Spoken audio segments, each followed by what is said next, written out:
ব্রেইনের ক্যাপাসিটি কার কিরকম হইলো সেটা দেখার জন্য কিন্তু একরকম মেশিন আছে, সেখানে ইইজি বলে একটা টেস্ট হয়, ইলেকট্রোএনসেফালোগ্রাম। হার্টের অবস্থা দেখার জন্য ইসিজি করি না, এরকম ব্রেইনের অবস্থা দেখার জন্য ইইজি দেখা হয়।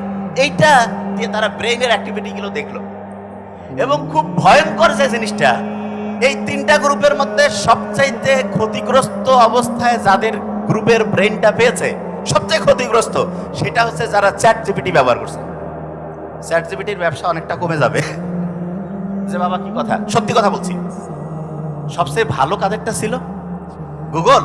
নো, যারা নিজের মাথাকে কাজে লাগিয়ে একটা প্রবন্ধ লিখছে, একটা এসে লিখছে, তাদের ব্রেইনের ক্যাপাসিটি সবচেয়ে বাড়ছে।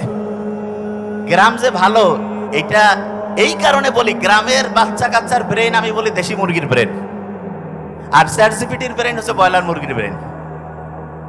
সামনে ব্রেন কি আমরা ব্রয়লার মুরগির করতে চাই না দেশি মুরগি? চ্যানেলটি সাবস্ক্রাইব করে আমাদের সঙ্গেই থাকুন।